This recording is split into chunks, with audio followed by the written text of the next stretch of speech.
पर जे मैं केस रख के पग रख के तुहाडे वर्गा बनूंगा, लोग मैनूं तुहाडे वर्गा समझदे आ, तां मैं नहीं तुहाडे वर्गा बनना। मेरा राह तुहाडे नालों वखरा है। जे मेरी सोच वखरी है तां मेरी दिख भी तुहाडे नाल दी नहीं।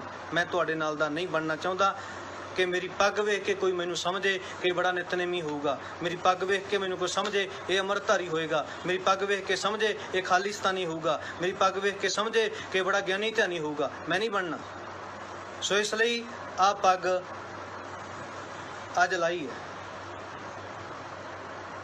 ते अज सारे जिन्ने भी लोग है उन्हां नूं समर्पित, उन्हां दी सिੱਖੀ जथेदार नूं समर्पित, उहदी सिੱਖੀ ਇਹ ਸਿੱਖੀ ਤੁਸੀਂ ਆਪਦੀ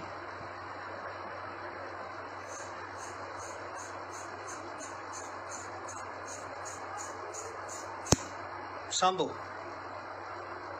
ਸੋ ਇੰਨੀਆਂ ਗੱਲਾਂ ਸੀ, ਜ਼ਿੰਮੇਵਾਰੀ ਮੇਰੀ, ਸਾਰਾ ਕੁਝ ਮੇਰਾ। आखिरी बार ये लाइव प्रोग्राम इसलिए सी क्योंकि सिੱਖੀ ਸਰੂਪ ਵਿੱਚ ਲਾਸ਼ ਸੀ। वाहिगुरू जी का खालसा, वाहिगुरू जी की फतेह। ਸੋ ਬੇਨਤੀ ਇਹ ਆ ਕਿ ਆਪਾਂ ਜਾਣਦੇ ਆ ਵੀ ਇੱਕ ਢੱਡਰੀ ਦੀ ਭੇਡ ਨੇ ਜਿਹੜੀ ਕਰਤੂਤ ਕੀਤੀ ਆ, ਉਹਨੇ ਵੀਡੀਓ ਪਾ ਕੇ ਲਾਈਵ ਤੇ ਆਪਣੇ ਜਿਹੜੇ ਕੇਸ ਨੇ ਉਹ ਕੱਟੇ ਤੇ ਕੱਟ ਕੇ ਫਿਰ ਜਿਹੜੀ ਉਹਨੇ ਉਹ ਬਕਵਾਸ ਕੀਤੀ, ਜੋ ਕੁਝ ਉਹਨੇ ਬੋਲਿਆ, ਉਸ ਦੇ ਬਾਰੇ ਆਪਾਂ ਗੱਲ ਕਰਨੀ ਆ।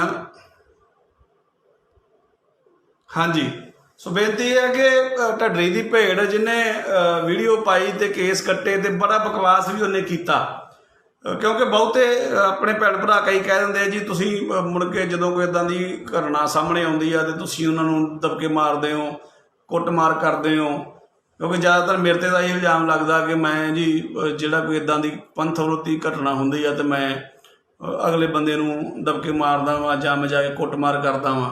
ਸੋ ਇਸ ਵਾਰ ਮੈਂ ਪੋਸਟ ਵੀ ਪਾਈ ਸੀਗੀ, ਸਭ ਤੋਂ ਪਹਿਲਾਂ ਹੀ ਮੈਂ ਪੋਸਟ ਪਾਈ ਸੀਗੀ, ਬਿਲਕੁਲ ਮੈਂ ਬੜੇ ਪ੍ਰੇਮ ਦੇ ਨਾਲ ਉਹਦੇ ਨਾਲ ਗੱਲ ਕਰੂੰਗਾ ਤੇ ਉਹਦੇ ਨਾਲ ਵਿਚਾਰ ਕਰੂੰਗਾ ਤੇ ਵਿਚਾਰ ਕਰਕੇ ਜਿਹੜੀ ਗੱਲਬਾਤ ਆ ਉਹ ਜੋ ਵੀ ਮੇਰੇ ਕੋਲੋਂ ਉਹ ਸਰੂ ਬਣੂਗਾ ਤੇ ਮੈਂ ਉਹਨੂੰ ਸਮਝਾਉਣ ਦੀ ਕੋਸ਼ਿਸ਼ ਕਰੂੰਗਾ। ਸੋ ਬਿਲਕੁਲ ਮੈਂ ਉਹਨੂੰ ਫੋਨ ਵੀ ਕੀਤਾ, ਕੱਲ੍ਹ ਮੈਂ ਉਹਨੂੰ ਫੋਨ ਕੀਤਾ ਤੇ ਉਹਦੇ ਨਾਲ ਮੇਰੀ ਵਿਚਾਰ ਹੋਈ। ਮੈਂ ਬਹੁਤ ਸਹਿਜ ਦੇ ਵਿੱਚ ਜਿਹੜੀ ਆ ਉਹਦੇ ਨਾਲ ਵਿਚਾਰ ਕੀਤੀ ਤੇ ਗੁਰਮਤਿ ਦੀ ਰੌਸ਼ਨੀ ਦੇ ਵਿੱਚ ਉਹਦੇ ਨਾਲ ਵਿਚਾਰ ਕੀਤੀ। ਲੰਮਾ ਸਮਾਂ ਮੈਂ ਕੋਸ਼ਿਸ਼ ਕੀਤੀ ਉਹਦੇ ਨਾਲ ਗੱਲ ਕਰਕੇ ਤੇ ਉਹਨੂੰ ਸਮਝਾਵਾਂ ਵੀ ਵੀਰਾ ਤੂੰ ਜਿਹੜੀ ਇਹ ਕੰਮ ਕੀਤਾ ਵਾ ਇਹ ਬੜਾ ਮਾੜਾ ਕੀਤਾ। ਤਕਰੀਬਨ ਕਾਫੀ ਚਿਰ ਮੇਰੀ ਉਹਦੇ ਨਾਲ ਗੱਲ ਹੋਈ ਆ ਤੇ ਪਰ ਜੋ ਮੈਂ ਰਿਜ਼ਲਟ ਕੱਢਿਆ ਉਹਦੇ ਨਾਲ ਮੇਰੀ ਜਿਹੜੀ ਗੱਲ ਆ ਤਕਰੀਬਨ 18-19 ਮਿੰਟ ਗੱਲ ਹੁੰਦੀ ਆ ਤੇ ਮੈਂ ਉਹਨੂੰ ਬੜੇ ਪ੍ਰੇਮ ਦੇ ਨਾਲ ਜਿਹੜਾ ਉਹ ਸਵਾਲ, ਜੇ ਤੁਸੀਂ ਕਹੋਗੇ ਆਗਿਆ ਦਿਓਗੇ ਤਾਂ ਮੈਂ ਉਹ ਰਿਕਾਰਡਿੰਗ ਇੱਥੇ ਨੈੱਟ 'ਤੇ ਪਾ ਵੀ ਦਊਂਗਾ, ਮੈਨੂੰ ਕੋਈ ਇਸ਼ੂ ਨਹੀਂ। ਤੇ ਬੜੇ ਪ੍ਰੇਮ ਨਾਲ ਉਹਨੂੰ ਮੈਂ ਸਵਾਲ ਕੀਤੇ ਵੀ ਭਾਈ ਤੂੰ ਜਿਹੜਾ ਇਹ ਕੰਮ ਕੀਤਾ ਇਹ ਬੜਾ ਮਾੜਾ ਤੇ ਮੰਦਭਾਗਾ ਕੀਤਾ, ਤੈਨੂੰ ਇਹ ਨਹੀਂ ਸੀ ਕਰਨਾ ਚਾਹੀਦਾ। ਤੇ ਉਹਦੇ ਵੱਲੋਂ ਜਿਹੜੇ ਲੌਜਿਕ ਦਿੱਤੇ ਜਾ ਰਹੇ ਸੀਗੇ ਉਹਨਾਂ ਲੌਜਿਕਾਂ ਦੇ ਆਧਾਰ 'ਤੇ ਹੁਣ ਉਹਨੇ ਵੇਖੋ ਸਿੱਧਾ ਉਹਨੇ ਇਹ ਗੱਲ ਕਹਿ ਦਿੱਤੀ ਵੀ ਮੈਂ ਇਹ ਮੰਨਦਾ ਹੀ ਨਹੀਂ ਵੀ ਦਸਮ ਪਾਤਸ਼ਾਹ ਨੇ ਅੰਮ੍ਰਿਤ ਦਾ ਸੰਚਾਰ ਕੀਤਾ ਸੀ, ਵੀ ਦਸਮ ਪਾਤਸ਼ਾਹ ਨੇ ਕਕਾਰ ਬਖਸ਼ੇ ਸੀਗੇ। ਉਹਨੇ ਸਿੱਧਾ ਹੀ ਇਹਨੂੰ ਗੱਲ ਨੂੰ ਜਿਹੜਾ ਵਾ ਉਹ ਦੂਲ ਦਿੱਤਾ। ਉਹ ਕਹਿੰਦਾ ਭਾਵ ਉਹ ਮੋਟੀ ਜੀ ਉਹਦਾ ਰਿਜ਼ਲਟ ਕੱਢਿਆ ਜਾਵੇ। ਪਹਿਲਾਂ ਉਹ ਮੈਨੂੰ ਇੱਕ ਬੰਨੇ ਕਹੀ ਜਾਂਦਾ ਕਿ ਨਹੀਂ ਮੈਂ ਢੱਡੀਆਂ ਵਾਲੇ ਨੂੰ ਸੁਣਦਾ ਜ਼ਰੂਰ ਰਿਹਾ, ਪਰ ਮੈਂ ਢੱਡੀਆਂ ਵਾਲੇ ਦੀ ਗੱਲ ਦੇ ਅਸਰ ਦੇ ਉੱਤੇ ਮੈਂ ਇਹ ਕੰਮ ਨਹੀਂ ਕੀਤਾ। ਪਰ ਜਦੋਂ ਉਹਨਾਂ ਮੈਂ ਗੱਲਾਂ ਕੀਤੀਆਂ 18-19 ਮਿੰਟ ਜਿਹੜੀ ਉਹਨਾਂ ਮੇਰੀ ਗੱਲ ਹੁੰਦੀ ਆ ਉਹ ਤੋਂ ਜਿਹੜਾ ਰਿਜ਼ਲਟ ਨਿਕਲਦਾ ਵਾ ਉਹ ਰਿਜ਼ਲਟ ਬੜਾ ਸਪਸ਼ਟ ਜਿਹਾ ਨਿਕਲਦਾ ਵਾ ਕਿ ਉਹਨੇ ਜਿਹੜੀ ਇਹ ਕਰਤੂਤ ਕੀਤੀ ਆ ਉਹ ਢੱਡਰੀਆਂ ਵਾਲੇ ਦੇ ਜਿਹੜਾ ਉਹ ਢੱਡਰੀਆਂ ਵਾਲਾ ਜਿਹੜਾ ਖਾੜੇ ਲਾਉਂਦਾ ਉਹਦਾ ਜਿਹੜਾ ਪ੍ਰਚਾਰ ਜਿਹੜਾ ਵਾ ਉਹ ਜਿਹੜਾ ਕਿ ਜਿਸ ਪ੍ਰਚਾਰ ਦੇ ਨਾਲ ਉਹ ਨੌਜਵਾਨੀ ਨੂੰ ਉਹ ਗਲਤ ਦਿਸ਼ਾ ਵਿੱਚ ਲੈ ਕੇ ਜਾ ਰਿਹਾ, ਉਹ ਪ੍ਰਚਾਰ ਦਾ ਅਸਰ ਹੀ ਹੈ। ਮੈਂ ਪ੍ਰਚਾਰ ਨਹੀਂ ਕਹੂੰਗਾ, ਵੈਸੇ ਉਹਨੂੰ ਮਾਫੀ ਚਾਹੁੰਦਾ। ਉਸ ਕੂੜ ਪ੍ਰਚਾਰ ਦਾ ਅਸਰ ਜਿਹੜਾ ਵਾ ਉਹ ਬਿਲਕੁਲ ਹੋਇਆ ਵਾ ਉਸ ਬੱਚੇ ਦੇ ਉੱਤੇ, ਕਿਉਂਕਿ ਨਾ ਹੋਇਆ ਹੁੰਦਾ ਤੇ ਫਿਰ ਉਹ ਜਿਹੜੀਆਂ ਦਲੀਲਾਂ ਦੇ ਰਿਹਾ ਸੀਗੀਆਂ ਉਹ ਢੱਡਰੀਆਂ ਵਾਲੇ ਦੀਆਂ ਦਲੀਲਾਂ ਨਾ ਦਿੰਦਾ ਵੀ ਜਿਹੜੇ ਨੇ ਉਹ ਅੰਮ੍ਰਿਤ ਜ਼ਰੂਰੀ ਨਹੀਂ ਹੈਗਾ, ਕਕਾਰ ਜ਼ਰੂਰੀ ਨਹੀਂ ਹੈਗੇ। ਤੇ ਫਿਰ ਮੈਂ ਉਹਨੂੰ ਜਦੋਂ ਉਹਨਾਂ ਮੈਂ ਕਿਹਾ ਵੀ ਤੂੰ ਸਾਨੂੰ ਲੌਜਿਕ ਦੇ ਇਸ ਚੀਜ਼ ਦਾ, ਦਲੀਲ ਦੇ ਪੂਰਵਕ ਜਵਾਬ ਦੇ, ਤੇ ਕੋਈ ਵੀ ਜਵਾਬ ਨਹੀਂ ਸੀ ਦੇ ਰਿਹਾ। ਉਹ ਭੱਜੀ ਜਾਂਦਾ ਸੀ ਗੱਲ ਤੋਂ ਤੇ ਮੁੱਕਦੀ ਗੱਲ ਮੁੜ ਕੇ ਉਹਨੇ ਜਦੋਂ ਐਂਡ ਦੇ ਉੱਤੇ ਆ ਗਿਆ ਵੀ ਜਦੋਂ ਗੱਲ ਦਾ ਕੋਈ ਜਵਾਬ ਨਹੀਂ ਆਇਆ ਤੇ ਫਿਰ ਕਹਿੰਦਾ ਕਿ ਮੈਂ ਤੁਹਾਡਾ ਹਿੱਸਾ ਹੀ ਨਹੀਂ ਹੈਗਾ ਤੇ ਇਸ ਕਰਕੇ ਮੈਂ ਤੁਹਾਨੂੰ ਜਵਾਬ ਦੇਣਾ ਜ਼ਰੂਰੀ ਨਹੀਂ ਸਮਝਦਾ। ਮਤਲਬ ਮੈਂ ਤਾਂ ਜਵਾਬ ਦੇਵਾਂ ਜੇ ਮੈਂ ਤੁਹਾਡਾ ਹਿੱਸਾ ਹੋਵਾਂ, ਮੈਂ ਹੁਣ ਤੁਹਾਡਾ ਹਿੱਸਾ ਹੀ ਨਹੀਂ ਹੈਗਾ।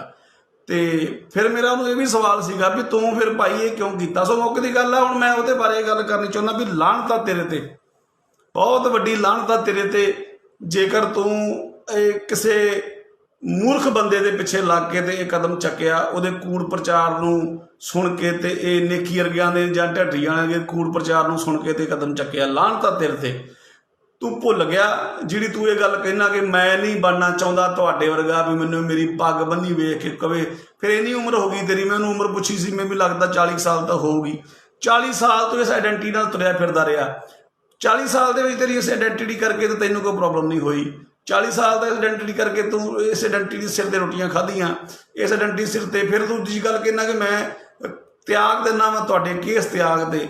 ਤੇ ਫਿਰ ਭਾਈ ਤੂੰ ਅੰਮ੍ਰਿਤ ਛਕਿਆ ਸੀ, ਫਿਰ ਉਹ ਅਕਾਲੀ ਫੂਲਾ ਸਿੰਘ ਵਾਲੀ ਜਿਹੜੀ ਆਪਾਂ ਸਾਰੇ ਹੀ ਸਾਖੀ ਜਾਣਦੇ ਆ, ਤੇ ਫਿਰ ਤੇ ਤੂੰ ਅੱਖਾਂ ਦੇ ਵਿੱਚ ਵੀ ਤੇਰੀ ਅੰਮ੍ਰਿਤ ਦੇ ਛਿੱਟੇ ਪਏ ਸੀ ਤੇ ਉਹ ਵੀ ਕੱਢ।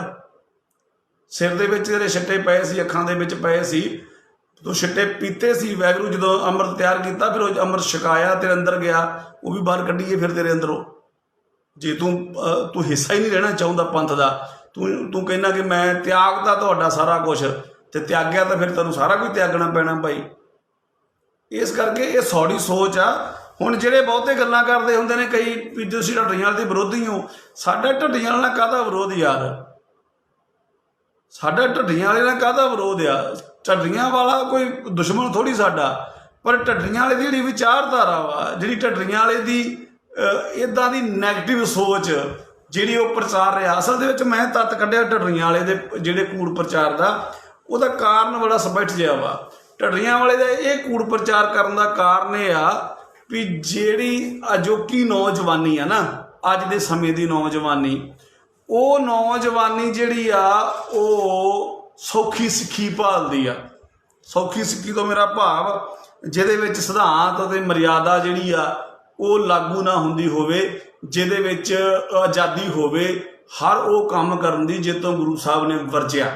ਇਹ ਸੱਚ ਆ, ਇਹ 100% ਸੱਚ ਹੈ। ਕਿਉਂਕਿ ਅਸੀਂ ਵੇਖਦੇ ਹਾਂ ਜੋ ਸਮਾਜ ਦੇ ਵਿੱਚ ਵਿਚਰਦਿਆਂ ਹੋਇਆਂ, ਕਿਉਂਕਿ ਬਹੁਤੇ ਸਾਡੇ ਕਈ ਭੈਣ ਭਰਾ ਨੇ ਜਿਵੇਂ ਉਹ ਦਾੜੀਆਂ ਕਟਾ ਲੈਂਦੇ ਨੇ ਭਾਈ ਸਾਡੇ, ਤੇ ਬਟ ਦਸਤਾਰ ਬੰਨੀ ਹੁੰਦੀ ਆ ਉਹਨਾਂ ਨੇ। ਜਦੋਂ ਉਹਨਾਂ ਨੂੰ ਕਹਿੰਦੇ ਵੀ ਤੁਸੀਂ ਦਾੜਾ ਜਿਹੜਾ ਉਹ ਕਿਉਂ ਕਟਾਉਂਦੇ ਹੋ, ਉਹਨਾਂ ਦਸਤਾਰ ਲਓ ਜੀ, ਅਸੀਂ ਸਿੱਖ ਹੀ ਆ, ਕਹਿੰਦੇ ਵੇਖੋ ਅਸੀਂ ਦਸਤਾਰ ਬੰਨੀ ਹੋਈ ਆ।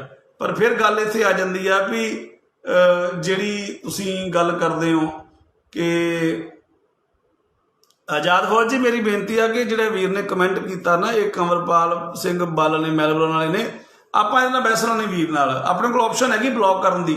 ਤੈਨੂੰ ਬਲ ਸਿਆ ਮੈਂ ਨਹੀਂ ਚੰਗਾ ਲੱਗਦਾ ਨਾ ਤਾਂ ਤੂੰ ਬਲੌਕ ਕਰ ਦੇ, ਮੈਨੂੰ ਕਿਉਂ ਸੁਣਦਾ ਤੂੰ? ਇੱਕ ਬੰਨੇ ਸੁਣਨਾ ਆ ਗਿਆ ਮੈਨੂੰ, ਇੱਕ ਬੰਨੇ ਤੂੰ ਕਹਿੰਦਾ ਤੂੰ ਗਾਉਂਦੇ ਆ ਸਿਰੇ ਦਾ। ਬਿਲਕੁਲ ਅਸੀਂ ਤਾਂ ਗਾਉਂਦੇ ਹਾਂ ਭਾਊ, ਕਿਉਂਕਿ ਸਾਡੇ ਕੋਲ ਨਹੀਂ ਜਿਰਿਆ ਜਾਂਦਾ ਕਿ ਸਾਡੇ ਆ ਕੇ ਸਿਧਾਂਤਾਂ ਦੇ ਵਿਰੁੱਧ ਉਲਟਾ ਕੋਈ ਬੋਲੇ ਜਾਂ ਕੁਛ ਕਰੇ ਤੇ ਅਸੀਂ ਮੂੰਹ 'ਚ ਘੁੰਗਲੀਆਂ ਪਾ ਕੇ ਤੇ ਬੈਠੇ ਰਹੀਏ। ਸਾਡੇ ਕੋਲ ਤਾਂ ਨਹੀਂ ਬੈਠਾ ਜਾਂਦਾ। ਸਾਡੇ ਤੇ ਹੱਥ ਵਸ ਜੋ ਹੋਊਗਾ। ਵੇਖੋ ਬਹੁਤੇ ਭੈਣ ਭਰਾ ਹੀ ਕਹਿੰਦੇ ਆ ਵੀ ਲਓ ਜੀ ਤੁਸੀਂ ਪ੍ਰੇਮ ਨਾਲ ਨਹੀਂ ਸਮਝਾਉਂਦੇ, ਤੁਸੀਂ ਮੋੜ ਕੇ ਨਹੀਂ ਲਿਆਉਂਦੇ, ਤੁਸੀਂ ਵਿਚਾਰ ਨਹੀਂ ਕਰਦੇ। ਮੈਂ ਕੀਤੀ ਉਹਦੇ ਨਾਲ ਵਿਚਾਰ, 2 ਫੋਨ ਕੀਤੇ, ਦੋਵਾਂ ਫੋਨਾਂ 'ਚੋਂ 1 ਮਿੰਟ ਮੇਰੀ 19 ਮਿੰਟ ਉਹਦੇ ਨਾਲ ਗੱਲ ਹੋਈ। 19 ਮਿੰਟ ਦੇ ਵਿੱਚ ਜਿੰਨੀ ਵੀ ਮੈਂ ਸਹਿਜ ਦੇ ਨਾਲ ਉਹਨਾਂ ਗੱਲ ਕਰ ਸਕਦਾ ਸੀ, ਗੁਰਮਤ ਅਨੁਸਾਰ ਗੱਲ ਕੀਤੀ, ਇਤਿਹਾਸ ਦੇ ਹਵਾਲੇ ਦੇ ਕੇ ਉਹਨੂੰ ਗੱਲ ਕੀਤੀ। ਬਲ ਸਾਹਿਬ ਕੋਈ ਗੱਲ ਨਹੀਂ, ਤੁਸੀਂ ਜਾਓ ਐਸ਼ ਕਰੋ, ਆ ਲਓ ਜੀ ਬਲ ਸਾਹਿਬ ਤੁਸੀਂ ਨਜਾਇਜ਼ ਲਓ। ਹੁਣ ਆਪਾਂ ਬਲ ਸਾਹਿਬ ਨੂੰ ਬਲੌਕ ਕਰਤਾ ਜੀ, ਕਿਉਂਕਿ ਜਿਹੜਾ ਬੰਦੇ ਇਹੋ ਜਿਹੀ ਸੋਚ ਰੱਖਦੇ ਹੋ ਨਾ ਢੱਡੀਆਂ ਵਾਲੇ ਵਰਗੇ ਦੀ, ਜਿਹੜੇ ਬੰਦੇ ਨੂੰ ਢੱਡੀਆਂ ਵਾਲਾ ਸਹੀ ਲੱਗਦਾ, ਆਪਾਂ ਉਹ ਤੋਂ ਕੀ ਲੈਣਾ? ਆਹ ਵੇਖੋ ਆਪਣੇ ਕੋਲ ਆਪਸ਼ਨ ਹੈਗੀ, ਆਪਾਂ ਬਲੌਕ ਕਰਤਾ ਉਹਨੂੰ। ਸਮਝੋ ਆਪਾਂ ਉਲਝਣਾ ਥੋੜੀ ਨਾ ਲੋਕਾਂ ਦੇ ਨਾਲ, ਆਪਾਂ ਆਪਣੀ ਗੱਲ ਕਰਨੀ ਆ। ਸੋ ਵੇਖੋ ਤੁਸੀਂ ਵੀ ਇਹ ਢੱਡੀਆਂ ਵਾਲੇ ਵਰਗੇ ਦੇ ਕੂੜ ਪ੍ਰਚਾਰ ਦਾ ਅਸਰ, ਇਹ ਅਸਰ ਹੈ, ਇਹ ਨਾ ਸਮਝੋ ਵੀ ਨਹੀਂ ਹੈਗਾ। ਵੇਖੋ ਜਿਹੜੀ ਅਜੋਕਾ ਸਮਾਂ ਨਾ, ਕਲਯੁਗ ਦਾ ਜਿਹੜਾ ਪਹਿਰਾ, ਇਹਦੇ ਵਿੱਚ ਜਿਹੜੀ ਚੰਗੀ ਚੀਜ਼ ਆ ਨਾ ਉਹ ਧਾਰਨ ਕਰਨ ਨੂੰ ਟਾਈਮ ਲੱਗਦਾ। ਐਕਚੁਅਲ ਦੇ ਵਿੱਚ ਇਹ ਕੰਸੈਪਟ ਹੀ ਬੜਾ ਔਖਾ, ਕਿਉਂਕਿ ਵੇਖੋ ਗੁਰੂ ਨਾਨਕ ਪਾਤਸ਼ਾਹ ਹੀ ਕਹਿ ਗਏ, ਇਹ ਮਾਰਗ ਪੈਰ ਧਰੀਜੈ ਸਿਰ ਦੀਜੈ ਕਾਣ ਨਾ ਕੀਜੈ। ਮੈਂ ਉਹਨੂੰ ਆ ਵੀ ਸਵਾਲ ਕੀਤਾ ਸੀ ਕਿ ਤੂੰ, ਮੈਂ ਕਹਿੰਦਾ ਮੈਂ ਗੁਰੂ ਨਾਨਕ ਨੇ ਇਹ ਸਿੱਖੀ ਨਹੀਂ ਸੀ ਬਖਸ਼ੀ, ਤੇ ਮੈਂ ਕਿਹਾ ਫਿਰ ਗੁਰੂ ਨਾਨਕ ਪਾਤਸ਼ਾਹ ਨੇ ਤਾਂ ਇਹ ਵੀ ਉਚਾਰਨ ਕੀਤਾ ਸੀ ਕਿ ਮਾਰਗ ਪੈਰ ਧਰੀਜੈ ਸਿਰ ਦੀਜੈ ਕਾਣ ਨਾ ਕੀਜੈ। ਉਹਦੇ ਕੋਲ ਉਹ ਵੀ ਜਵਾਬ ਨਹੀਂ ਸੀ ਹੈਗਾ। ਹੁਣ ਗੱਲ ਲੌਜੀਕਲੀ ਜਵਾਬ ਨਹੀਂ ਹੈਗੇ। ਇੱਕ ਬੰਨੇ ਉਹ ਕਹਿੰਦੇ ਜੀ ਅਸੀਂ ਲੌਜਿਕ ਨਾਲ ਗੱਲ ਕਰਦੇ ਹਾਂ, ਢੱਡਰੀਆਂ ਵਾਲਾ ਹੋ ਗਿਆ, ਨੇਕੀ ਹੋ ਗਿਆ, ਉਹਦੀਆਂ ਭੇਡਾਂ ਹੋ ਗਈਆਂ, ਹੁਣ ਉਹ ਕਹਿੰਦੇ ਅਸੀਂ ਲੌਜਿਕ ਨਾਲ ਗੱਲ ਕਰਦੇ ਆ। ਅਸਲ ਦੇ ਵਿੱਚ ਲੌਜਿਕ ਕੁਛ ਨਹੀਂ ਹੈ। ਮੈਂ ਤੁਹਾਨੂੰ ਦੱਸਿਆ ਵੀ ਤੱਤ ਇਹ ਕੱਢਿਆ ਵਾ, ਜੋ ਮੈਂ ਤੱਤ ਕੱਢਿਆ ਹੁਣ ਤੱਕ ਟੱਟਰੀਆਂ ਵਾਲੇ ਦਾ। ਉਹ ਲੋਕ ਕੀ ਕਰ ਰਹੇ ਨੇ ਵੀ ਉਹ ਨੌਜਵਾਨੀ ਦੀ ਉਹ ਨਬਜ ਫੜ ਰਹੇ ਨੇ ਜਿਹੜੀ ਨਬਜ ਹੈ ਵੀ ਉਹ ਸੌਖੀ ਸਿੱਖੀ ਭਾਲਦੀ ਹੈ ਨੌਜਵਾਨੀ ਅੱਜ ਦੀ। ਸਾਰੀ ਨਹੀਂ, ਬੜੇ ਨੌਜਵਾਨ ਨੇ ਜਿਹੜੇ ਬੇਸ਼ੱਕ ਪਤਤ ਵੀ ਨੇ, ਪਰ ਉਹ ਗੁਰੂ ਸਾਹਿਬ ਦੇ ਪ੍ਰਤੀ ਬੜੀ ਸ਼ਰਧਾ ਰੱਖਦੇ ਨੇ, ਬੜਾ ਭਰੋਸਾ ਰੱਖਦੇ ਨੇ, ਬਹੁਤ ਪਹਿਰੇ 'ਚ ਰਹਿੰਦੇ ਨੇ। ਹਾਂ, ਉਹ ਕੇਸ ਨਹੀਂ ਰੱਖ ਰਹੇ ਅਜੇ, ਉਹ ਅੰਮ੍ਰਿਤ ਦੇ ਪਹਿਰੇ 'ਚ ਨਹੀਂ ਆ ਰਹੇ, ਪਰ ਮੈਨੂੰ ਇਹ ਪਤਾ ਵਾ ਕਿ ਉਹ ਮੁੜਨਗੇ ਕਿਉਂਕਿ ਉਹ ਭਰੋਸਾ ਰੱਖਦੇ ਆ ਗੁਰੂ ਤੇ, ਆਪਣੇ ਇਤਿਹਾਸ ਤੇ, ਆਪਣੇ ਵਿਰਸੇ ਤੇ ਭਰੋਸਾ ਰੱਖਦੇ ਆ। ਹੁਣ ਇਹ ਲੋਕ ਇਹ ਵੇਖੋ ਕਿ ਜਿਹੜੇ ਇਤਿਹਾਸ ਨੂੰ ਨਕਾਰੀ ਜਾਂਦੇ ਆ, ਜਿਹੜੇ ਇਤਿਹਾਸ ਨੂੰ ਮੰਨਦੇ ਹੀ ਨਹੀਂ, ਕਹਿੰਦੇ ਜੀ ਨਾ ਚਮਕੌਰ ਦੀ ਜੰਗ ਹੋਈ ਜੀ, ਨਾ ਜੀ ਨੀਹਾਂ ਚਿਣਿਆ ਮਹਾਰਾਜ ਨੂੰ ਸ਼ਹੀਦਾਂ ਸਿੰਘਾਂ ਨੂੰ ਜੀ, ਨਾ ਜੀ ਉਹਨੇ ਤਾਂ ਪੰਜਵੇਂ ਪਾਤਸ਼ਾਹ ਦੇ ਬਾਰੇ ਵੀ ਕਹੀ ਜਾਂਦੇ ਨੇ ਵੀ ਤਵੀ ਤੇ ਨਹੀਂ ਬੈਠੇ। ਸੋ ਜਿਹੜੇ ਲੋਕ ਆਪਣੇ ਇਤਿਹਾਸ ਤੋਂ ਮੁਨਕਰ ਹੋ ਗਏ, ਆਪਣੀਆਂ ਸ਼ਹਾਦਤਾਂ ਤੋਂ ਮੁਨਕਰ ਹੋ ਗਏ, ਤੁਸੀਂ ਉਹਨਾਂ ਤੋਂ ਕੀ ਭਾਲਦੇ ਹੋ ਵੀ ਉਹ ਜਿਹੜੀ ਉਹ ਸਿੱਖੀ ਨੂੰ ਜਿਹੜਾ ਉਹ ਜਾਗਰੂਕ ਰੱਖਣਗੇ, ਉਸ ਚੀਜ਼ ਨੂੰ ਆਪਣੀ ਨੂੰ ਉਹ ਬਿਲਕੁਲ ਅਮਨ ਸਿੰਘ ਉਹ ਮਾਨਸਿਕ ਨਸਲਕੁਸ਼ੀ ਕਰ ਰਿਹਾ, ਇਹ ਸੱਚ ਆ। ਤੇ ਇਹਦਾ ਸ਼ਿਕਾਰ ਕੁਛ ਨੌਜਵਾਨ ਹੋ ਰਹੇ ਨੇ। ਇਹ ਨਾ ਸੋਚੋ ਨਹੀਂ ਹੋ ਰਹੇ। ਉਹ ਕਿਹੜੇ ਨੌਜਵਾਨ ਹੋ ਰਹੇ ਨੇ? ਜਿਹੜੇ ਨੌਜਵਾਨ ਸੌਖੀ ਸਿੱਖੀ ਭਾਲਦੇ ਨੇ, ਸੌਖੀ ਸਿੱਖੀ। ਪਰ ਜੇ ਤੁਸੀਂ ਇਹਨਾਂ ਯੋਧਿਆਂ ਦੀ ਗੱਲ ਕਰੀਏ, ਜਿਹੜੇ ਯੋਧਿਆਂ ਦੀਆਂ ਪਿੱਛੇ ਤਸਵੀਰਾਂ ਲੱਗੀਆਂ ਨੇ, ਤੇ ਜੇ ਇਹਨਾਂ ਦੀ ਤੁਸੀਂ ਗੱਲ ਕਰਦੇ ਹੋ ਨਾ, ਇਹਨਾਂ ਦੀ ਜਿਹੜੀ ਵਿਚਾਰਧਾਰਾ ਸੀਗੀ ਨਹੀਂ, ਉਹ ਆਪਣੇ ਗੁਰੂ ਨੂੰ ਸਮਰਪਿਤ ਵਿਚਾਰਧਾਰਾ ਸੀਗੀ। ਇਹ ਕਿੱਥੇ ਰੀਸ ਕਰ ਲੈਣਗੇ? ਸਰਕਾਰੀ ਸਾਏ ਦੇ ਹੇਠ ਸਿਕਿਉਰਟੀਆਂ ਲੈ ਕੇ ਪ੍ਰਚਾਰ ਕਰਨ ਵਾਲੇ ਲੋਕ ਕਿੱਥੇ ਰੀਸ ਕਰ ਲੈਣਗੇ ਇਹਨਾਂ ਯੋਧਿਆਂ ਦੀ? ਸੋ ਜਿਹੜੀ ਨੌਜਵਾਨੀ ਭਾਵੁਕ ਹੋ ਕੇ ਤੇ ਮਾਨਸਿਕ ਤੌਰ ਦੇ ਉੱਤੇ ਸ਼ਿਕਾਰ ਹੋ ਕੇ ਇਹਨਾਂ ਦਾ ਜਿਹੜਾ ਕਰ ਰਹੀ, ਮੇਰੀ ਬੇਨਤੀ ਆ ਇਹ ਨਾ ਕਰੀਏ। ਠੀਕ ਆ, ਤੁਹਾਨੂੰ ਕੋਈ ਪ੍ਰੋਬਲਮ ਹੋ ਸਕਦੀ ਆ ਕਿਸੇ ਮਰਿਆਦਾ ਤੋਂ, ਤੁਹਾਨੂੰ ਪ੍ਰੋਬਲਮ ਹੋ ਸਕਦੀ ਆ ਕਿਸੇ ਵਿਚਾਰਧਾਰਾ ਤੋਂ, ਕਿਸੇ ਸੰਪਰਦਾ ਤੋਂ ਹੋ ਸਕਦੀ ਆ, ਕਿਸੇ ਸੰਪਰਦਾ ਤੋਂ ਮੁਖੀ ਤੋਂ ਹੋ ਸਕਦੀ ਆ, ਉਹ ਵਿਸ਼ਾ ਵੱਖਰਾ। ਤੁਹਾਨੂੰ ਕਿਸੇ ਦੀ ਸੋਚ ਨਹੀਂ ਚੰਗੀ। ਹੁਣ ਜਿਸ ਤਰ੍ਹਾਂ ਕਵਨਪਾਲ ਬਾਲਕ ਮੁੰਡਾ ਜਿਹੜਾ ਕਮੈਂਟ ਕਰ ਰਿਹਾ ਸੀਗਾ, ਮੈਂ ਚੰਗੀ ਤਰ੍ਹਾਂ ਜਾਣਦਾ ਉਹਨੂੰ, ਉਹਦੀ ਮਾਨਸਿਕਤਾ ਨੂੰ ਵੀ ਜਾਣਦਾ ਚੰਗੀ ਤਰ੍ਹਾਂ। ਪਹਿਲਾਂ ਬੜਾ ਪ੍ਰੇਮੀ ਸੀ ਮੇਰਾ ਉਹ, ਪਰ ਜਿੱਥੋਂ ਉਹਦੀ ਵਿਚਾਰਧਾਰਾ ਨੂੰ ਮੈਂ ਗਲਤ ਕਹਿਤਾ, ਉਹਦੀ ਵਿਚਾਰਧਾਰਾ ਨੂੰ ਟੋਕਿਆ ਕਿ ਨਹੀਂ ਤੂੰ ਇਹ ਵਿਚਾਰਧਾਰਾ ਗਲਤ ਪੇਸ਼ ਕਰ ਰਿਹਾ, ਉੱਥੋਂ ਨੂੰ ਔਖਾ ਲੱਗਣ ਲੱਗ ਗਿਆ, ਗਲਤ ਲੱਗਣ ਲੱਗ ਗਿਆ। ਕਿਉਂਕਿ ਸੱਚ ਬੋਲਾਂ ਤੇ ਸੱਚ ਆਖਾਂ ਤੇ ਮੱਚਣ ਖਾਖਾਂ, ਹੈ ਨਾ, ਮੈਂ ਡਰਦੀ ਸੱਚ ਨਾ ਆਖਾਂ ਵਾਲਾ ਹਿਸਾਬ ਹੈ ਇੱਥੇ। ਸੋ ਰੋਗ ਵਿਚਾਰ ਤੇ ਗੱਲ ਇਹ ਆ ਵੀ ਜਿਹੜੀ ਨੌਜਵਾਨੀ ਜਿਹੜੀ ਅਜੋਕੀ ਆ ਨਾ, ਬਹੁਤਾਤ ਨਹੀਂ ਪਰ ਕੁਝ ਪਰਸੈਂਟੇਜ ਅਜਿਹੀ ਨੌਜਵਾਨੀ ਜਿਹੜੀ ਸੌਖੀ ਸਿੱਖੀ ਭਾਲਦੀ ਆ, ਜਿਹੜੀ ਅਜਿਹੀ ਸਿੱਖੀ ਭਾਲਦੀ ਆ ਜਿਹਦੇ ਵਿੱਚ ਬੰਦਸ਼ਾਂ ਨਾ ਹੋਣ। ਬੰਦਸ਼ਾਂ ਤੋਂ ਮੇਰਾ ਭਾਵ ਮਰਿਆਦਾ ਨਾ ਹੋਵੇ, ਜਿਹਦੇ ਵਿੱਚ ਸਿਧਾਂਤ ਲਾਗੂ ਨਾ ਹੁੰਦੇ ਹੋਣ। ਵੀ ਕਹਿਣ ਦਾ ਭਾਵ ਜਿਵੇਂ ਡੇਰੇ ਨੇ, ਬਹੁਤੇ ਡੇਰੇ, ਰਾਧਾ ਸੁਆਮੀ ਹੈ, ਨਰਕਧਾਰੀਏ, ਦੂਜੇ ਤੀਜੇ, ਵੀ ਜਿਵੇਂ ਉੱਥੇ ਚੱਲਦਾ ਵੀ ਉਹ ਉੱਥੇ ਦਾਰੂ ਸ਼ਰਾਬਾਂ ਵੀ ਪੀ ਜਾਂਦੇ ਨੇ, ਹੈ ਨਾ, ਉਹ ਬੀੜੀ ਸਿਗਰਟ ਵੀ ਤੰਬਾਕੂ ਵੀ ਖਾਈ ਪੀ ਜਾਂਦੇ ਨੇ, ਕੇਸ ਵੀ ਰੱਖਣੇ ਕੋਈ ਜ਼ਰੂਰੀ ਨਹੀਂ ਹੈਗੇ, ਤੇ ਕੋਈ ਇੱਦਾਂ ਦਾ ਕੰਸੈਪਟ ਜਿਹੜਾ ਨਹੀਂ ਹੈਗਾ। ਉਹ ਜੋ ਮਰਜ਼ੀ ਕਰੋ, ਆਪਣੀ ਲਾਈਫ ਜੀਓ, ਪਰ ਤੁਸੀਂ ਉਹਨੂੰ ਬਾਬੇ ਨੂੰ ਆਪਣਾ ਗੁਰੂ ਮੰਨੀ ਜਾਓ। ਦੈਟਸ ਇੱਥੇ ਬਸ ਵੀ ਉੱਥੇ ਗਿਣਤੀ, ਉਹ ਤਾਂ ਭੀੜ ਵੱਡੀ ਕਰਨ ਵਾਲੀ ਗੱਲ ਆ। ਉਹ ਤਾਂ ਉਹ ਭੀੜ ਜ਼ਿਆਦਾ ਵਿਖਾਉਣ ਵਾਸਤੇ, ਜਿਵੇਂ ਸਰਸੇ ਵਾਲਾ ਕਹਿੰਦਾ ਸੀ ਵੀ ਮੇਰੇ 5 ਕਰੋੜ ਫਾਲੋਵਰ ਨੇ। ਸੋ ਉਹ ਭੀੜ ਇਕੱਠੀ ਕਰਨ ਦਾ ਕੰਸੈਪਟ ਉਹਨਾਂ ਦਾ, ਉਹਨਾਂ ਨੇ ਭੀੜ ਇਕੱਠੀ ਕਰਕੇ ਵਿਖਾਉਣੀ ਹੁੰਦੀ ਆ, ਕਿਉਂਕਿ ਉਹਨਾਂ ਵੋਟਾਂ ਲੈਣੀਆਂ ਦੇਣੀਆਂ ਹੁੰਦੀਆਂ ਨੇ, ਉਹਨਾਂ ਨੇ ਰਾਜਸੀ ਸੱਤਾ ਦੇ ਵਿੱਚ ਆਪਣੇ ਬੈਨੀਫਿਟਸ ਲੈਣੇ ਹੁੰਦੇ ਨੇ, ਆਪਣੇ ਜਿਹੜੇ ਕੂੜ ਕਰਮ ਨੇ ਉਹ ਰੁਕਾਉਣੇ ਹੁੰਦੇ ਨੇ। ਪਰ ਜਿਹੜਾ ਸਿੱਖੀ ਵਾਲਾ ਕੰਸੈਪਟ ਆ, ਇਹ ਕੰਸੈਪਟ ਜਿਹੜਾ ਵਾ ਇਹ ਬੜਾ ਕਲੀਅਰ ਕੱਟ ਜਿਹਾ ਵਾ, ਬੜਾ ਸਪਸ਼ਟ ਜਿਹਾ ਜਿਹੜਾ ਵਾ ਉਹ ਹੈਗਾ ਵਾ। ਤੇ ਇਹਦੇ ਵਿੱਚ ਤੇ ਬੜੀ ਸਪਸ਼ਟ ਜੀ ਗੱਲ ਆ ਵੀ ਇੱਥੇ ਗਿਣਤੀਆਂ ਮਿਣਤੀਆਂ ਦੇ ਵਿੱਚ ਨਹੀਂ ਪਿਆ ਜਾਂਦਾ। ਇਹ ਜਿਹੜਾ ਰਾਹ ਵਾ ਇਹ ਖੰਨਿਓ ਤਿੱਖੀ ਵਾਲੋ ਨਿੱਕੀ ਵਾਲਾ ਹਿਸਾਬ ਆ। ਇੱਥੇ ਚੱਲਣਾ ਬੜਾ ਔਖਾ, ਖੰਡੇ ਦੀ ਧਾਰ ਤੇ ਚੱਲਣ ਵਾਲਾ ਹਿਸਾਬ ਹੈ। ਇੱਥੇ ਗਿਣਤੀਆਂ ਮਿਣਤੀਆਂ 'ਚ ਨਹੀਂ ਪਿਆ ਜਾਂਦਾ। ਇੱਥੇ ਤਾਂ ਗੱਲ ਜਿਹੜੀ ਆ ਉਹ ਗੱਲ ਇਹ ਆ ਵੀ 60,000 ਦਾ ਇਕੱਠ ਸੀਗਾ 1699 ਦੀ ਵਿਸਾਖੀ ਨੂੰ, ਤੇ 5 ਨਿਤਰੇ ਸੀ। 60,000 ਦੇ ਵਿੱਚੋਂ 5 ਨਿਤਰੇ ਸੀ। ਇੱਥੇ ਤੇ ਇਹ ਹਿਸਾਬ ਆ। ਇੱਥੇ ਤੇ ਸਿਰ ਇੱਥੇ ਰੱਖ ਕੇ ਪਹਿਲਾਂ ਫਿਰ ਜਿਹੜੀ ਉਹ ਗੱਲ ਲੱਗੀ ਹੁੰਦੀ ਆ। ਰਿਕਾਰਡਿੰਗ ਬਿਲਕੁਲ ਬਹੁਤ ਸਾਰੇ ਵੀਰ ਭਰਾ, ਮੈਂ ਤਾਂ ਹੀ ਪੁੱਛਾਂ, ਪਰਮਿਸ਼ਨ ਲਈ ਸੀ ਪਹਿਲਾਂ ਵੀ ਜੇ ਤੁਸੀਂ ਕਹੋ ਤੇ ਮੈਂ ਉਹ ਰਿਕਾਰਡਿੰਗ ਬਣਾ ਕੇ ਨੈਟ ਤੇ ਵੀਡੀਓ ਪਾ ਦਿੰਦਾ, ਤੁਸੀਂ ਸੁਣ ਲਿਓ ਵੀ ਉਹਦੇ 'ਚ ਮੇਰੀ ਉਹਦੇ ਨਾਲ ਕਿਹੋ ਜਿਹੀ ਵਿਚਾਰਧਾਰਾ ਸੀ, ਮੈਂ ਉਹਨੂੰ ਕੀ ਵਿਚਾਰਧਾਰਾ ਦੇ ਕੇ ਰੱਖੀ, ਕੀ ਸਵਾਲ ਕੀਤੇ, ਲੌਜੀਕਲੀ ਵਿਚਾਰ ਜਿਹੜੇ ਸੀ ਉਹਨਾਂ ਕੀਤੇ, ਦਲੀਲ ਪੂਰਵਕ ਉਹਨੂੰ ਸਵਾਲ ਕੀਤੇ। ਤੇ ਪਰ ਉਹਨਾਂ ਸਵਾਲਾਂ ਦੇ ਜਵਾਬ ਦੇਣ ਦੀ ਥਾਂ ਉਹ ਜਿਹੜਾ ਸੀਗਾ ਅੱਗੋਂ ਭਟਕਾਈ ਜਾਂਦਾ ਸੀ ਚੀਜ਼ ਨੂੰ, ਤੇ ਉਹ ਮੁੱਕਦੀ ਗੱਲ ਜਦੋਂ ਕੋਈ ਜਵਾਬ ਨਹੀਂ ਸੀ ਹੈਗੇ। ਤੇ ਸ਼ਾਇਦ ਆ ਲਾਈਵ ਵੀ ਮੇਰਾ ਉਹ ਸੁਣੇ, ਤੇ ਉਹਦੇ ਵਿੱਚ ਵੀ ਉਹਨੇ ਕਹਿ ਦਿੱਤਾ ਕਿ ਜੀ ਮੈਂ ਤੁਹਾਡਾ ਹਿੱਸਾ ਨਹੀਂ ਹੈਗਾ, ਇਸ ਕਰਕੇ ਮੈਂ ਤੁਹਾਨੂੰ ਜਵਾਬ ਦੇਣਾ ਜ਼ਰੂਰੀ ਨਹੀਂ ਸਮਝਦਾ। ਜਦ ਕਿ ਮੈਂ ਉਹਨੂੰ ਕਿਹਾ ਕਿ ਮੈਂ ਤੇਰੇ ਨਾਲ ਬਹਿਸ ਨਹੀਂ ਕਰ ਰਿਹਾ, ਮੈਂ ਇੱਥੇ ਕੋਈ ਇਹ ਨਾ ਸਮਝੀ ਕਿ ਮੈਂ ਕਿਸੇ ਉੱਦਾਂ ਤੈਨੂੰ ਪੇਸ਼ ਕਰ ਰਿਹਾ। ਆਪਾਂ ਵਿਚਾਰ ਕਰ ਰਹੇ ਹਾਂ ਤੇ ਆਪਾਂ ਵਿਚਾਰ ਕਰਦੇ ਹਾਂ। ਜੇ ਤੂੰ ਕਿਤੇ ਆਮਣੇ ਸਾਹਮਣੇ ਬਹਿ ਕੇ ਵੀ ਕਰਨਾ ਚਾਹਵੇਂ ਤੇ ਮੈਂ ਹਾਜ਼ਰ ਹਾਂ, ਪਰ ਨਹੀਂ, ਉਹਨੇ ਕੋਈ ਵਿਚਾਰ ਨਹੀਂ ਕੀਤੇ। ਸੋ ਬਿਲਕੁਲ ਜਿਹੜੀ ਗੱਲ ਆ ਵੀ ਅਸੀਂ ਹਾਕੇ ਭੱਜਣ ਵਾਲੇ, ਬਿਲਕੁਲ ਵੇਖੋ ਇਹੋ ਤਾਂ ਗੱਲ ਹੈ ਨਾ। ਮੈਨੂੰ ਤਾਂ ਇਹ ਸਮਝ ਆਉਂਦੀ ਕਿਹੜਾ ਜਿਹਾ ਸੱਚ ਦਾ ਪ੍ਰਚਾਰ ਆ ਜਿਹੜਾ ਸਿਕਿਉਰਟੀਆਂ ਦੇ ਵਿੱਚ ਹੁੰਦਾ। ਕਿਹੜਾ ਇਹੋ ਜਿਹਾ ਸੱਚ ਦਾ ਪ੍ਰਚਾਰ ਹੈ? ਅਸੀਂ ਵੀ ਤਾਂ ਕਰਦੇ ਹਾਂ ਪ੍ਰਚਾਰ ਯਾਰ। ਅਸੀਂ ਇੱਥੇ ਇੱਕ ਦਿਨ, ਚਲੋ ਮੈਂ ਹਉਮੈ ਨਹੀਂ ਹੈਗੀ, ਇਹ ਤਾਂ ਨੋਰਮਲ ਮੈਂ ਗੱਲ ਕਰਦਾ। ਇੱਥੇ ਸਾਡੇ ਨਸ਼ਾ ਵੇਚਦਾ ਤੇ ਉਸ ਗੜ੍ਹ ਦੇ ਵਿੱਚ ਜਾ ਕੇ ਮੈਂ ਸਪੀਕਰ 'ਚ ਬੋਲ ਕੇ ਆਇਆ ਵੀ ਜੇ ਅੱਜ ਤੋਂ ਬਾਅਦ ਇੱਥੇ ਕੋਈ ਨਸ਼ਾ ਵੇਚਣ ਵਾਲਾ ਸਾਡੇ ਹੱਥ ਚੜ੍ਹ ਗਿਆ, ਪਹਿਲਾਂ ਤਾਂ ਪ੍ਰਸ਼ਾਸਨ ਨੂੰ ਬੇਨਤੀ ਕਰਦੇ, ਨੱਥ ਪੌਲੇ ਛਿੱਤਰ ਫੇਰਾਂਗੇ। ਹੁਣ ਸੋਚੋ, ਇਹ ਨਿੱਕੀ ਜਿਹੀ ਗੱਲ ਆ ਵੀ ਐਡੇ ਵੱਡੇ ਨਸ਼ੇ ਦੇ ਗੜ੍ਹ ਦੇ ਵਿੱਚ ਖਲੋ ਕੇ ਕਹਿ ਦੇਣਾ। ਮੈਨੂੰ ਵੀ ਪਤਾ ਵੀ ਉਹ ਬਿਲਕੁਲ ਉੱਥੇ ਡਾਂਗ ਸੋਟੇ ਵਾਲਾ ਹਾਲਾਤ ਸੀ। ਬਾਹਰ ਜਿਹੜੀ ਉਹ ਮੰਡੀਰ ਉੱਥੇ ਨਸ਼ਾ ਵੇਚਦੀ, ਉਹ ਇਕੱਠੀ ਹੋ ਕੇ ਮੇਰੇ ਗੱਲ ਵੀ ਪੈ ਸਕਦੀ ਸੀ, ਪਰ ਮੈਂ ਤਾਂ ਕੋਈ ਸਿਕਿਉਰਟੀਆਂ ਲੈ ਕੇ ਨਹੀਂ ਸੀ ਗਿਆ। ਅਸੀਂ ਤਾਂ ਗਏ ਵੀ 2 ਜਣੇ ਸੀਗੇ। ਸਾਡੇ ਕੋਲ ਕੋਈ ਸ਼ਸਤਰ ਹੋ ਜਾ ਨਹੀਂ, ਰਵਾਇਤੀ ਜਿਹੜੀ ਸਾਡੇ ਕੋਲ ਆਪਣੇ ਕਿਰਪਾਨ ਹੁੰਦੀ ਆ, ਡਾਂਗ ਸੀ ਮੇਰੇ ਕੋਲ। ਪਰ ਇੱਕ ਉਹ ਜਿਹੜਾ ਅੰਦਰ ਜਜ਼ਬਾ ਹੈਗਾ ਨਾ, ਵੀ ਉਹ ਜਜ਼ਬਾ ਅੰਦਰ ਸੀਗਾ ਵੀ ਇਹ ਗਲਤ ਆ ਤੇ ਗਲਤ ਨੂੰ ਗਲਤ ਕਹਿਣਾ, ਇਹਦਾ ਖਮਿਆਜਾ ਕੀ ਭੁਗਤਣਾ ਪਊਗਾ ਬਾਅਦ ਦੇ ਵਿੱਚ। ਜੇ ਆਪਾਂ ਇਹ ਸੋਚਦੇ ਹਾਂ ਤੇ ਫਿਰ ਆਪਾਂ ਗਲਤ ਨੂੰ ਗਲਤ ਨਹੀਂ ਕਹਿ ਸਕਦੇ। ਪਰ ਇਹ ਉਹ ਲੋਕ ਨੇ ਜਿਹੜੇ ਅਜਿਹੇ ਹਾਲਾਤ ਪੈਦਾ ਕਰ ਰਹੇ ਨੇ ਵੀ ਜਿਹੜੀ ਨੌਜਵਾਨੀ ਆ ਉਹ ਮੁਨਕਰ ਹੋ ਜਾਏ ਆਪਣੇ ਸਿਧਾਂਤਾਂ ਤੋਂ, ਮੁਨਕਰ ਹੋ ਜਾਏ ਆਪਣੇ ਇਤਿਹਾਸ ਤੋਂ, ਤੇ ਭੇਡਾਂ ਬਣ ਜਾਣ, ਗਊਆਂ ਬਣ ਜਾਣ, ਤੇ ਜਿਹਦੇ ਗਾੜੀ ਮਰਜ਼ੀ ਜਿਹੜਾ ਉਹ ਸਿਰ ਝੁਕਾ ਦੇਣ, ਤੇ ਜਿਹਦਾ ਜੀ ਕਰੇ ਉਹ ਸਿਰ 'ਚ ਛਿੱਤਰ ਮਾਰੀ ਜਾਵੇ। ਇੱਦਾਂ ਨਹੀਂ ਹੁੰਦਾ। ਇਹ ਜਿਹੜੇ ਵਾਰਸ ਨੇ, ਇਹ ਵਾਰਸ ਉਹਨਾਂ ਦੇ ਨੇ ਜਿਹੜੇ ਬਿਲਕੁਲ ਸ਼ਾਂਤਮਈ ਹੋ ਕੇ ਤੱਤੀ ਤਵੀ ਤੇ ਵੀ ਬਹਿ ਗਏ ਸੀ, ਤੇ ਇਹ ਉਹਨਾਂ ਦੇ ਵੀ ਵਾਰਸ ਨੇ ਜਿਨ੍ਹਾਂ ਨੇ ਇੱਕ ਬਾਜ ਦੀ ਖਾਤਰ, ਇੱਕ ਬਾਜ ਰੱਖਣ ਦੀ ਖਾਤਰ ਜੰਗ ਲੜੀ ਸੀ। ਇਹ ਉਹਨਾਂ ਦੇ ਵੀ ਵਾਰਸ ਨੇ। ਸੋ ਇਤਿਹਾਸ ਪੜ੍ਹੀਏ ਆਪਣਾ। ਜੇ ਇਤਿਹਾਸ ਨਹੀਂ ਪਤਾ ਤੇ ਪੜ੍ਹੀਏ। ਅਸਲ 'ਚ ਇਤਿਹਾਸ ਸੁਣਾਉਂਦਾ ਇੱਕ ਹੋਰ ਢੱਡਰੀਆਂ ਵਾਲੇ ਨੂੰ ਲੈ ਲਓ, ਜਿਹੜਾ ਇਹ ਖਾੜਾ ਲਾਉਂਦਾ। ਮੈਨੂੰ ਇੱਕ ਇਹਦਾ ਕੱਢ ਕੇ ਉਹ ਚੁਟਕਲਾ ਜਿਹਾ ਜਿਹੜੇ ਸਾਰੀ ਦਿਹਾੜੀ ਜਿਹਨੂੰ ਦੀਵਾਨ ਇਹ ਕਹਿੰਦਾ ਲਾਉਂਦਾ, ਉਹਦੇ ਵਿੱਚ ਕੋਈ ਗੁਰਮਤ ਦੀ ਗੱਲ ਸੁਣਾ ਦਿਓ।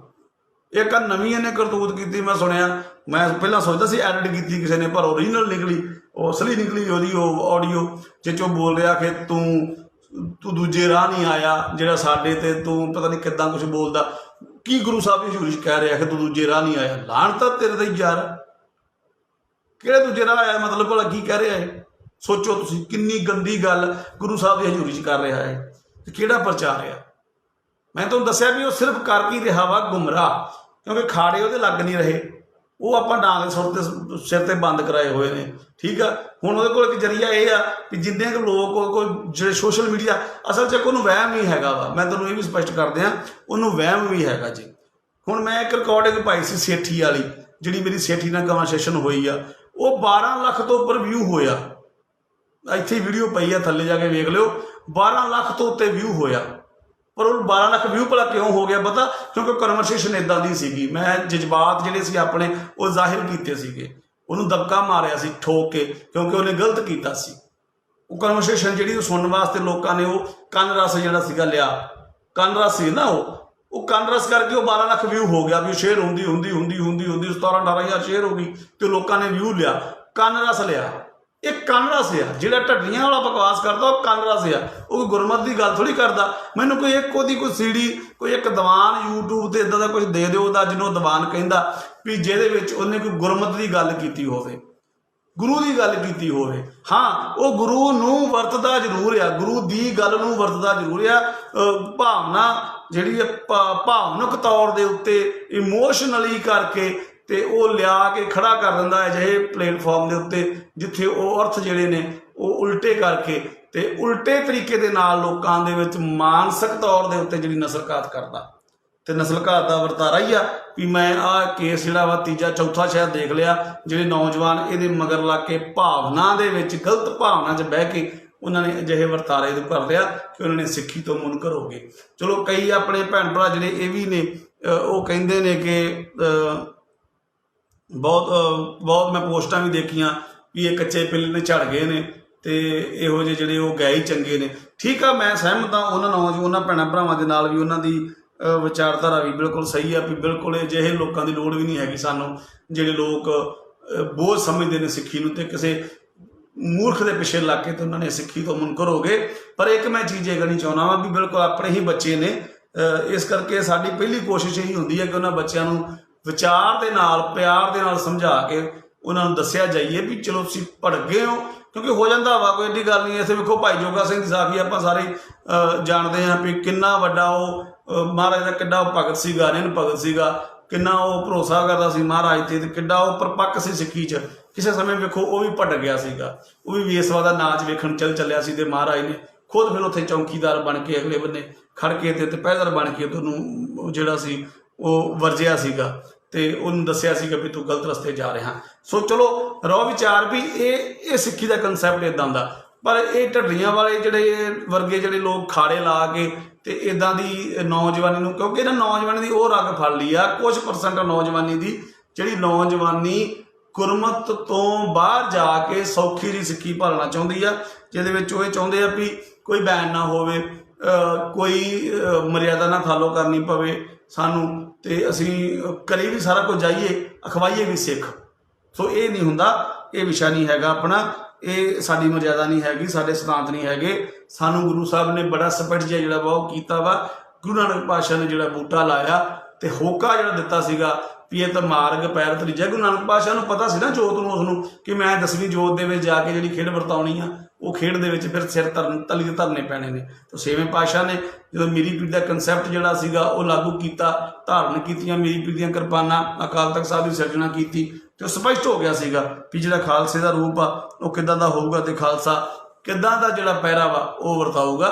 ਸੋ ਅੱਜ ਵੀ ਉਹ ਖਾਲਸੇ ਦਾ ਪਹਿਰਾ ਵਰਤ ਰਿਹਾ ਵਾ, ਵਰਤਾਰਾ ਵਰਤ ਰਿਹਾ, ਨਿਸ਼ਾਨ ਝੂਲ ਰਹੇ ਨੇ। ਸੋ ਇਹ ਉਹ ਲੋਕ ਨੇ ਜਿਹੜੇ ਲੋਕ ਹੁਣ ਇਹ ਜਾਣਦੇ ਨੇ ਵੀ ਸਰੀਰਕ ਤੌਰ ਦੇ ਉੱਤੇ ਜਿਹੜੀ ਇਹ ਸਿੱਖੀ ਆ, ਜਿਹੜਾ ਪੰਥ ਆ, ਇਹਨੂੰ ਕੁਛ ਨਹੀਂ ਕਰ ਸਕਦੇ।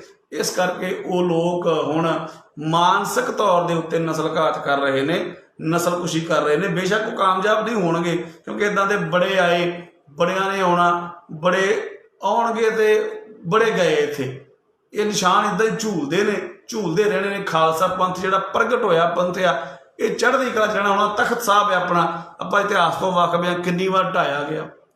ਅਬਦਾਲੀ ਨੇ ਕੀ ਕੁਛ ਨਹੀਂ ਕੀਤਾ। ਅਬਦਾਲੀ ਵਰਗੇ ਆਏ, ਮੱਸੇ ਰੰਗੜ ਵਰਗੇ ਆਏ, ਕਿੰਨੇ ਇੱਥੇ ਆਏ।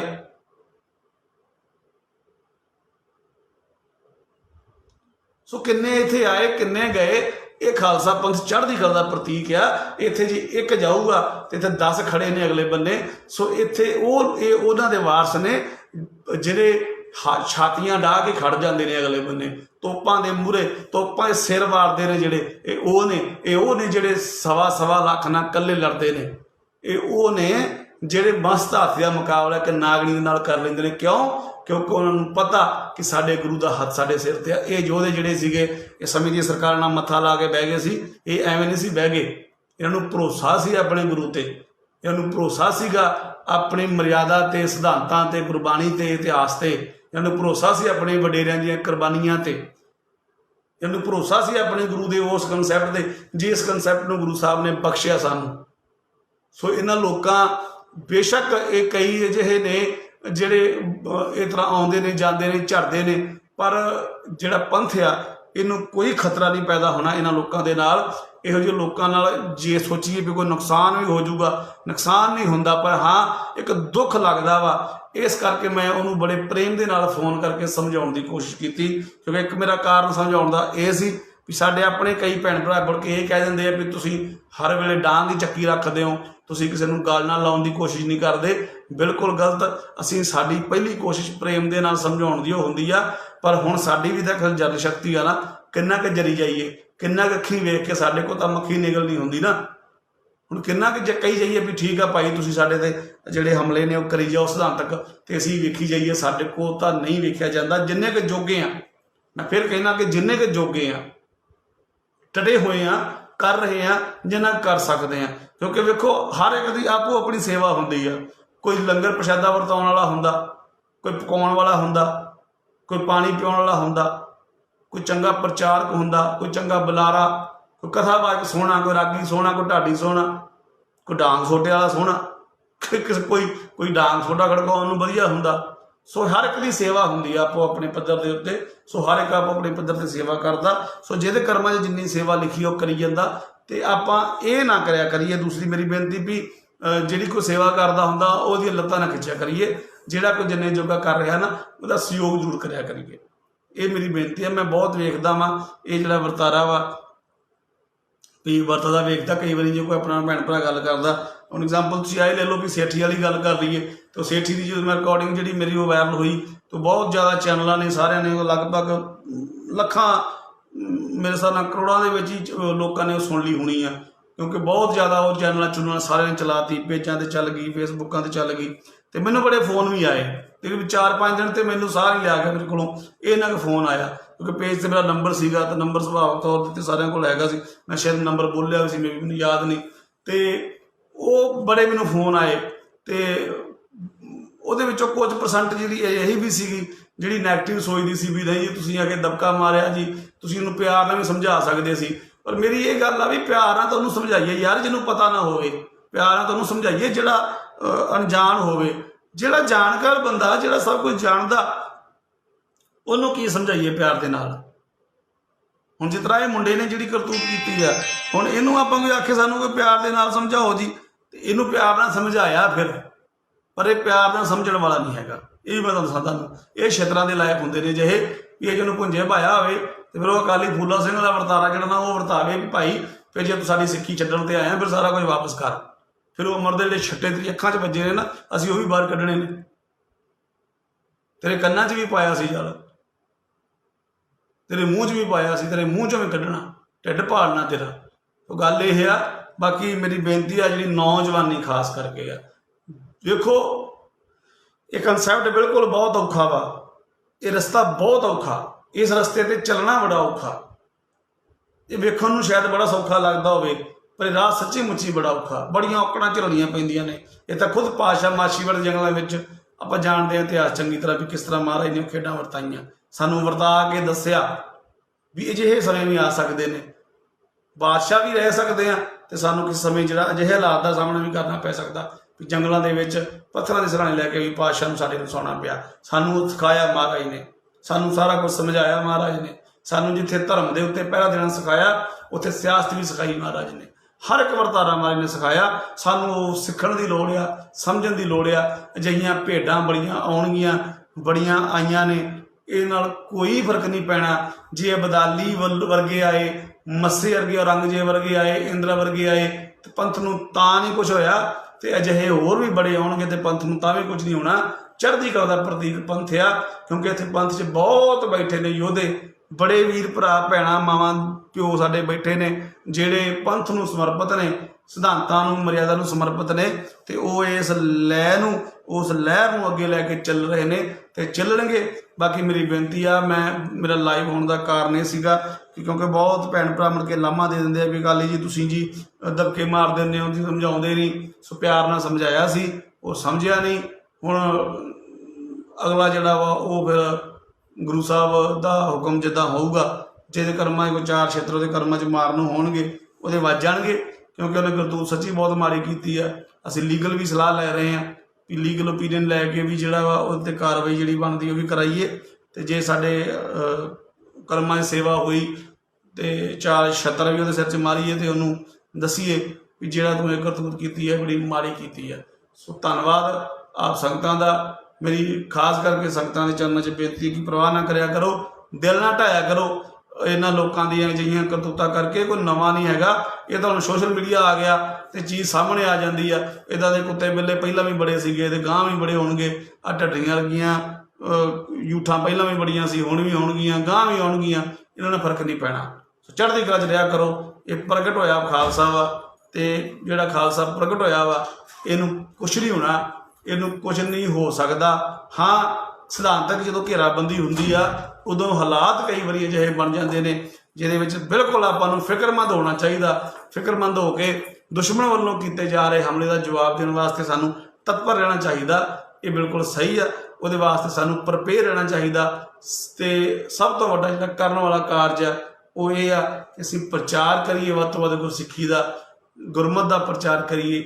ਜਿੱਥੇ ਵੀ ਆਪਾਂ ਆਪੋ ਆਪਣੇ ਇਲਾਕੇ ਦੇ ਵਿੱਚ ਵਿਚਰਦੇ ਹਾਂ, ਰਹਿੰਦੇ ਹਾਂ, ਕੁਛ ਵੀ ਆਪਾਂ ਕਰਦੇ ਹਾਂ, ਕਿਰਤ ਕਿਸ ਤਰ੍ਹਾਂ ਦੀ ਵੀ ਕਰਦੇ ਹਾਂ, ਜੋ ਥੋੜ੍ਹਾ ਜਿਹਾ ਸਮਾਂ ਕੱਢ ਕੇ ਆਪਣੇ ਆਲੇ ਦੁਆਲੇ ਵਿੱਚ ਵੇਖਿਆ ਕਰੀਏ ਵੀ ਕਿਹੜੇ ਬੱਚੇ ਨੇ ਸਾਡੇ ਆਲੇ ਦੁਆਲੇ, ਨੌਜਵਾਨ ਧੀਆਂ ਪੁੱਤ ਨੇ ਜਿਹੜੇ ਸਾਡੇ, ਉਹਨਾਂ ਨੂੰ ਗੁਰਮਤਿ ਨਾਲ ਜੋੜਨ ਦੇ ਵਾਸਤੇ ਜੋ ਵੀ ਆਪਾਂ ਕਰ ਸਕਦੇ ਹਾਂ ਤਿਣਕਾ ਭਰ ਵੀ ਆਪਾਂ ਕਰ ਸਕਦੇ ਹਾਂ ਨਾ, ਕਿਉਂਕਿ ਇੱਕ ਸਰੀਰ ਵੀ ਆਪਾਂ ਜੋੜ ਦਈਏ ਉਹ ਵੀ ਬਹੁਤ ਵੱਡਾ। ਤੇ ਘਰੋਂ ਸ਼ੁਰੂਆਤ ਜਿਹੜੀ ਉਹ ਕਰਨ ਦੀ ਲੋੜ ਆ, ਤੇ ਘਰੋਂ ਸ਼ੁਰੂਆਤ ਕਰਕੇ ਆਪਾਂ ਨੂੰ ਆਪਣੇ ਬੱਚਿਆਂ ਨੂੰ ਗੁਰਮਤਿ ਨਾਲ ਜੋੜਨ ਦੀ ਲੋੜ ਆ। ਜਿੰਨਾ ਕੁ ਆਪਾਂ ਰਲ ਮਿਲ ਕੇ ਉਪਰਾਲਾ ਜਿਹੜਾ ਕਰ ਸਕੀਏ ਕਰੀਏ। ਹੁਣ ਵੀ ਕਰੋਨਾ ਕਰਕੇ ਕਲਾਸਾਂ ਬੰਦ ਹੋ ਗਈਆਂ ਸੀ ਸਾਡੀਆਂ ਗੁਰਮਤਿ ਦੀਆਂ, ਤੇ ਹੁਣ ਜਲਦੀ ਮਹਾਰਾਜ ਦੀ ਕਿਰਪਾ ਦੇ ਨਾਲ ਫਿਰ ਦੁਬਾਰਾ ਜਿਹੜਾ ਉਹ ਵਰਤਾਰਾ ਸ਼ੁਰੂ ਕਰਨ ਜਾ ਰਹੇ ਹਾਂ ਸਿੱਖੀ ਦੇ ਪ੍ਰਚਾਰ ਦੇ ਵਾਸਤੇ। ਜੋ ਵੀ ਸਾਡੇ ਕੋਲੋਂ ਬਣਨ ਸਰੂਗਾ, ਜਿਹਦੇ 'ਚ ਗੁਰਮਤਿ ਦੀਆਂ ਕਲਾਸਾਂ ਹੋਣਗੀਆਂ, ਗੱਤਕੇ ਦੀਆਂ ਕਲਾਸਾਂ ਹੋਣਗੀਆਂ, ਉਹ ਪਿੰਡਾਂ ਦੇ ਵਿੱਚ ਸ਼ੁਰੂ ਕਰ ਜਾ ਰਹੇ ਹਾਂ। ਉਹਦੇ ਵਾਸਤੇ ਵੀ ਸੰਗਤ ਨੂੰ ਬੇਨਤੀ ਹੈ ਕਿ ਸਹਿਯੋਗ ਕਰਿਆ ਕਰੋ। ਕੋਈ ਵੀ ਜਿਹੜਾ ਕਾਰਜ ਆ ਤੁਹਾਡੇ ਸਹਿਯੋਗ ਤੋਂ ਬਿਨਾਂ ਨਹੀਂ ਹੋ ਸਕਦਾ। ਹਰ ਕੋਈ ਕਾਰਜ ਸੰਗਤ ਦੇ ਸਹਿਯੋਗ ਨਾਲ ਹੀ ਹੋਣਾ। ਸੋ ਇਹ ਮੈਂ ਪਹਿਲਾਂ ਵੀ ਬੜੀ ਬੇਨਤੀ ਕੀਤੀ ਆ, ਹੁਣ ਵੀ ਕਰਦੇ ਹਾਂ। ਤੁਸੀਂ ਜਿਹੜਾ 100-125 ਬੰਦਾ ਜੁੜੇ ਹੋ ਵੀ ਸੁਣ ਲਓਗੇ ਵੀ ਘੱਟੋ ਘੱਟ ਇਹ ਜ਼ਰੂਰ ਕਰਿਆ ਕਰੋ ਵੀ ਜਿਹੜੇ ਖਾਸ ਕਰਕੇ ਬਾਹਰ ਵੱਸਦੇ ਹੋ ਵੀ ਜਿਹੜਾ ਤੁਹਾਡਾ ਇਲਾਕਾ ਹੁੰਦਾ, ਉਸ ਇਲਾਕੇ ਦੇ ਜਿਹੜੇ ਗੁਰੂ ਘਰ ਦੇ ਗ੍ਰੰਥੀ ਸਾਹਿਬਾਨ ਹੁੰਦੇ ਨੇ ਜਾਂ ਕੋਈ ਇਲਾਕੇ 'ਚ ਪ੍ਰਚਾਰਕ ਹੁੰਦਾ, ਉਹਨੂੰ ਰਲ ਮਿਲ ਕੇ ਸਹਿਯੋਗ ਕਰਕੇ ਉਹਦੀ ਆਰਥਿਕ ਮਦਦ ਕਰ ਦਿਆ ਕਰੋ। ਤੇ ਉਹਨੂੰ ਇਹ ਬੇਨਤੀ ਕਰ ਦਿਆ ਕਰੋ ਕਿ ਭਾਈ ਸਾਡੇ ਇਲਾਕੇ 'ਚ ਗੁਰਮਤਿ ਦੀ ਕਲਾਸ ਲਾ, ਸਾਡੇ ਬੱਚਿਆਂ ਨੂੰ, ਇਲਾਕੇ ਦਿਆਂ ਨੂੰ, ਪਿੰਡ ਦਿਆਂ ਨੂੰ, ਕਸਬੇ ਦਿਆਂ ਨੂੰ, ਸ਼ਹਿਰਾਂ ਦਿਆਂ ਨੂੰ, ਮੁਹੱਲੇ ਦਿਆਂ ਨੂੰ ਗੁਰਬਾਣੀ ਸਿਖਾ, ਗੱਤਕਾ ਸਿਖਾ, ਜੇ ਕੀਰਤਨ ਸਿਖਾ ਸਕਦਾ ਕੀਰਤਨ ਸਿਖਾਵੇ। ਕਿਉਂਕਿ ਜਦੋਂ ਬੱਚੇ ਗੁਰਮਤਿ ਨਾਲ ਜੁੜੇ ਹੋਣਗੇ, ਗੁਰ ਇਤਿਹਾਸ ਨਾਲ ਜੁੜੇ ਹੋਣਗੇ, ਸਿਧਾਂਤਕ ਤੌਰ ਦੇ ਉੱਤੇ ਅੰਦਰੋਂ ਪਰਪੱਕ ਹੋਣਗੇ, ਤੇ ਫਿਰ ਇਹ ਜਿਹੀਆਂ ਭੇਡਾਂ ਦੇ ਵੱਲੋਂ ਕੀਤੀਆਂ ਜਾ ਰਹੀਆਂ ਜਿਹੜੀਆਂ ਕਰਤੂਤਾਂ ਨੇ ਉਹਨਾਂ ਦਾ ਕੋਈ ਵੀ ਅਜਿਹਾ ਅਸਰ ਨਹੀਂ ਹੋਊਗਾ। ਤੇ ਬਾਕੀ ਚੜ੍ਹਦੀ ਕਲਾ। ਹੁਣ ਕੁਛ ਭੇਡਾਂ ਵੀ ਆਉਣਗੀਆਂ, ਉਸ ਤੋਂ ਬਾਅਦ ਉਹਨਾਂ ਨੂੰ ਤੁਸੀਂ ਆਪੇ ਨਜਿੱਠ ਲਿਓ, ਕਿਉਂਕਿ ਮੇਰੇ ਕੋਲ ਟਾਈਮ ਨਹੀਂ ਹੈਗਾ ਵੀ ਮੈਂ ਇਕੱਲੀ ਭੇਡ ਨਾਲ ਬਹਿਸਦਾ ਫਿਰਾਂ।